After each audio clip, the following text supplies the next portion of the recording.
Imaginez un livre impie qui aurait défié l'histoire et le temps. Un livre maudit à tel point que toutes les institutions de la société l'auraient interdit à un moment ou un autre. Un livre au contenu aussi mystérieux que sa propre origine, au nom qui n'est que chuchoté par quelques initiés, et dont la simple vue peut altérer votre santé mentale. Aussi appelé Halazif, il est également connu sous le nom de Necronomicon. Amis du jour, bonjour. Je suis Al2SF et vous écoutez Anormalie.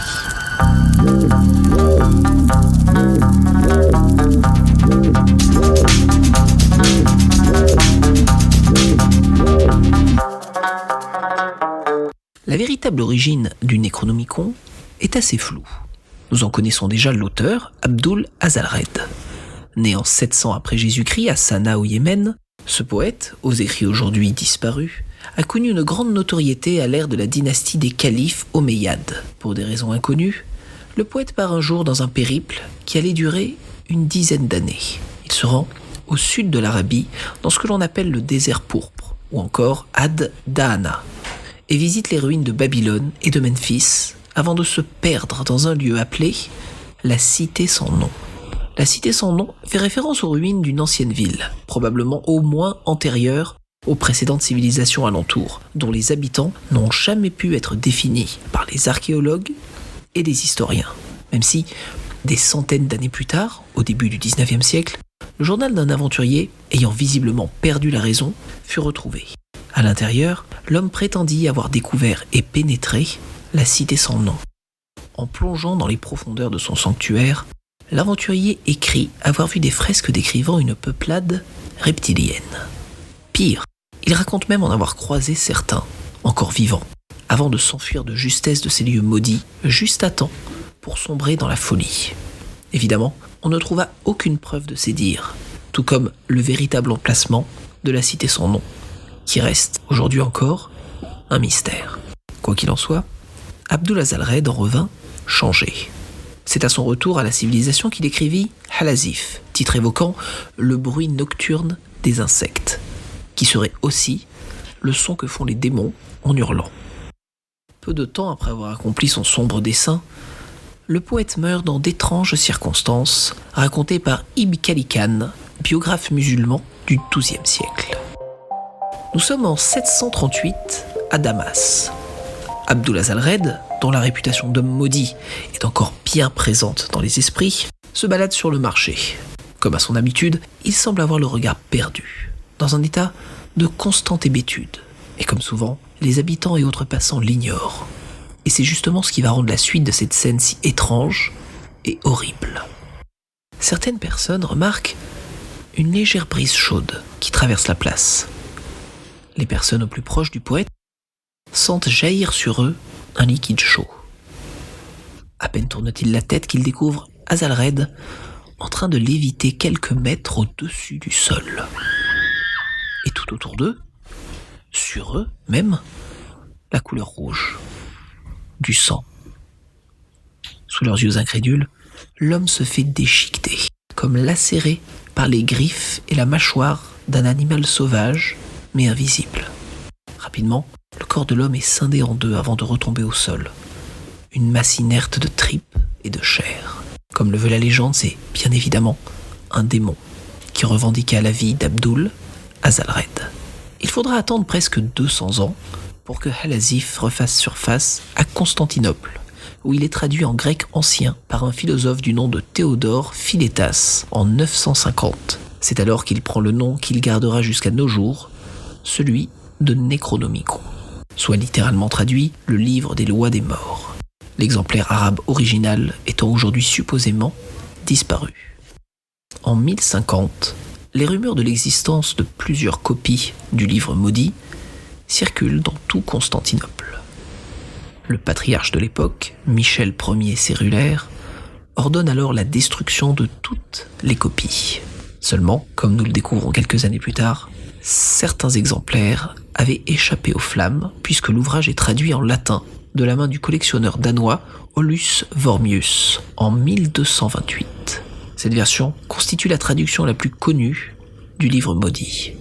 En 1232 pourtant, le pape Grégoire IX interdit l'ouvrage et profite de l'Inquisition pour faire mettre Wormius au bûcher. Officiellement, la dernière trace d'un Necronomicon remonte à 1692, où une traduction aurait été trouvée dans les affaires d'une des femmes impliquées et condamnées lors du procès des sorcières de Salem aux États-Unis. La rumeur voudrait que certaines grandes bibliothèques du monde en possèdent des exemplaires sous clé, mais cela n'a jamais été prouvé. Ce qui nous amène à nous poser la question, que contient le livre maudit ?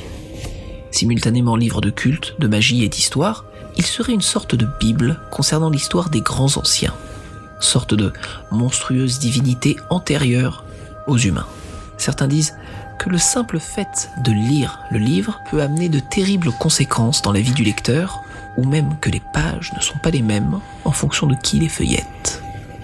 Mais comment en sait-on autant sur ce fameux livre ? Eh bien, au travers des écrits de l'auteur horrifique Howard Philip Lovecraft, puisque c'est lui qui l'a inventé. Bien entendu, le Necronomicon ou Alasif est une pure création de l'auteur américain. Comme vous l'avez peut-être noté, cet épisode s'appelle « À la recherche des Necronomicons ». Je ne parle pas en fait ici des différentes traductions ou autres rééditions fantasmagoriques, mais plutôt des ouvrages de même genre qui, eux, auraient existé ou pire, qui auraient servi de modèle. Lovecraft ayant probablement dû s'inspirer de quelque chose, mais quoi ? En vrai, l'auteur rejetait le surnaturel et appliquait plutôt une méthode de matérialisme absolu à ses écrits, c'est-à-dire qu'il se plaisait à ajouter des morceaux du réel dans toutes ses histoires. En ce qui concerne le livre des morts, l'inspiration principale de Lovecraft vient d'abord d'un songe.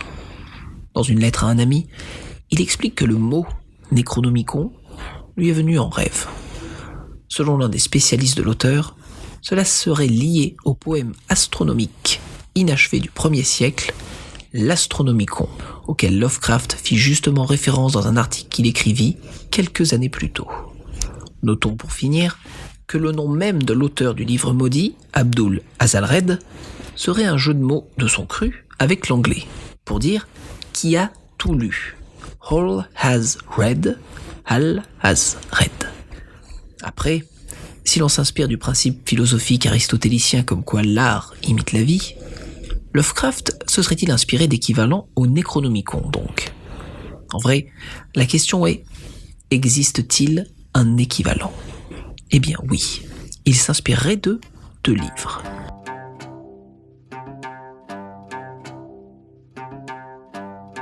Il y a d'abord le mystérieux livre de Xian, un traité de bouddhisme tibétain évidemment plus penché vers l'ésotérisme, qui concorde avec le Necronomicon de par son aspect éthéré.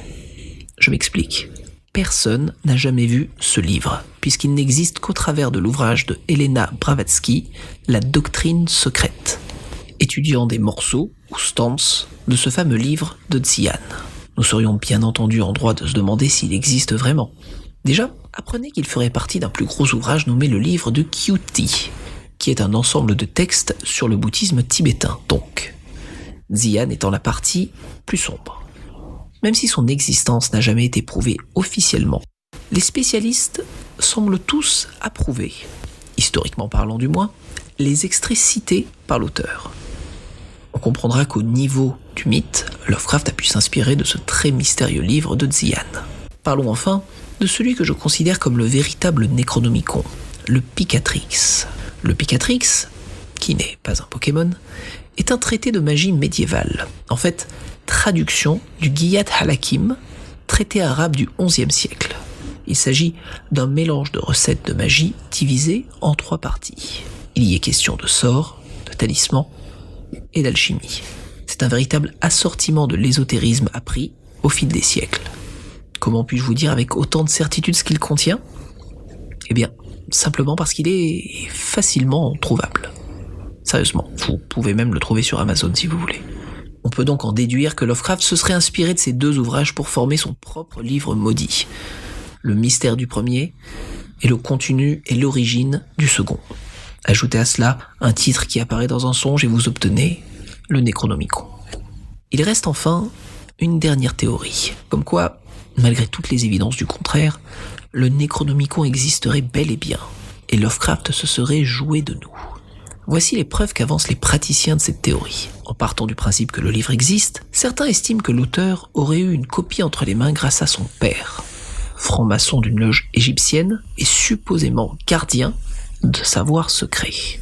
Alors qu'il n'y a aucune preuve comme quoi H.P. Lovecraft était lui-même franc-maçon, beaucoup semblent croire que les biens maudits du père auraient été transmis au fils juste avant qu'il ne perde la raison. Ce qui est le seul fait avéré de cette partie de la théorie, puisque Winfield Scott Lovecraft perdit bel et bien la raison et fut même interné. Pour se protéger, Lovecraft aurait donc gardé le secret, profitant uniquement de ses récits de fiction pour y glisser des bribes de vérité concernant le livre maudit. L'argument principal étant qu'au bout du compte, il est impossible de prouver que le livre n'existe pas, même si Lovecraft lui-même le dit verbatim dans un magazine quand on lui pose la question. Non, plus que jamais, tout cela relève de la théorie du complot. Et justement, parlons-en. Vous connaissez bien entendu le concept des Illuminati, ces forces secrètes qui nous gouvernent et qui, si vous creusez encore un peu, sont composées de créatures d'origine reptilienne. Eh bien, tout ce folklore aurait justement émané, entre autres, des écrits de Lovecraft. Souvenez-vous, des habitants reptiliens de la cité sans nom, prédatant l'histoire des hommes. Non, à n'en pas douter, il s'agit bien là d'une paternité évidente avec toutes ces théories du complot. Certes, l'art imite la vie, mais ce même principe s'accorde aussi sur le fait que la vie peut imiter l'art. Et même si Lovecraft appliquait sa méthode de matérialisme absolu, d'injection du réel dans ses histoires, nous arrivons toutefois à un moment effrayant où oui, une des histoires de Lovecraft se serait prouvée un tant soit peu réelle. Écoutez plutôt. Nous sommes à l'été 1997. Les réseaux hydrophones de la National Oceanic and Atmospheric Administration, ou NOAA, captent un son sous-marin impossible à identifier. Analysés à tort et à travers, les spécialistes n'ont pu qu'éliminer les solutions suivantes. Il ne s'agit ni d'un volcan sous-marin, ni d'un tremblement de terre ou même d'un sous-marin, simplement. Les célèbres Blop et Slowdown, de leur petit nom, furent enregistrés sans que l'on puisse précisément déterminer leur identité. Le point d'origine de ce son ? Eh bien, dans l'océan Pacifique, précisément situé au niveau du point Nemo, soit le point maritime le plus éloigné de toute Terre. Ainsi nommé en hommage au capitaine inventé par Jules Verne dans 20 milieux sous les mers, Nemo vient du latin ne hemo, devenu hémo, forme archaïque de homo, homme. Nehemo veut donc dire pas un homme ou personne. Ça tombe bien, c'est exactement ce que vous trouverez là-bas. Personne. Ce point est situé entre la Nouvelle-Zélande et l'Amérique du Sud. La terre la plus proche est l'île d'Ussy, à 2688 km de là, ce qui représente, vous en conviendrez, un bon nombre de brassées.